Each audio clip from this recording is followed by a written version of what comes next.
Good morning, everyone. From time to time, I have folks ask me how to be a medicine man and how to get the power to flow. And the thing is it is not our power. The power actually comes from the Great Spirit, comes from Father in heaven, and this power flows through us because we are trustworthy. And when we are trustworthy, this means that we are only concerned with helping others. We are not concerned with our own standing or status or anything like that. I would like to illustrate this principle by telling a little story of myself when I was young. I grew up on a tobacco farm, and one of the biggest jobs in the summer was, of course, to hoe the weeds out of the rows of tobaccos.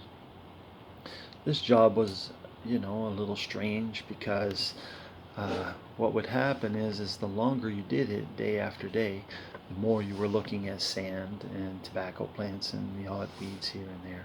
Your mind would start to play tricks on you, and you would miss some of the weeds. And I, being young, liked to point out others as they missed their weeds. And my uncle would have great patience with me. And from time to time, though, he would point out the weeds that I missed. And he would say, "Hoe your own row." He meant that I should be paying attention to my own row and not everyone else's rows.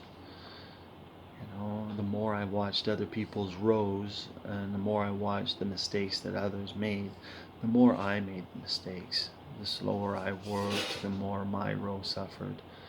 And also the slower my skills improved.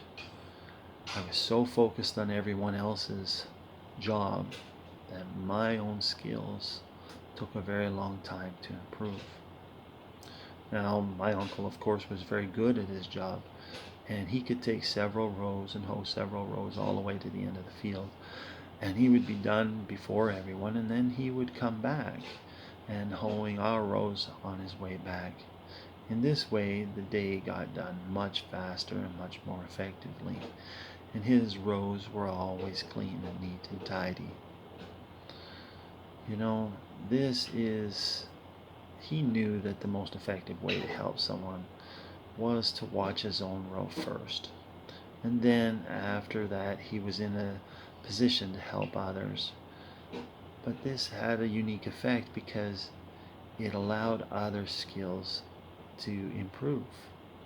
If he had have gone along and hoed everybody's rows the same as he did, other people would not be pushing to improve, would not be getting better.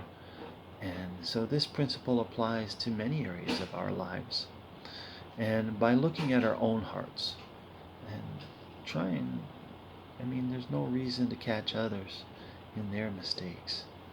First, we should improve our own hearts. Tend to our own hearts first. Then, as we do better, we can get to the end and we can help others. We will be in a unique position to help others. In this way, we will not be hindering them in their progress either. We are all in this together.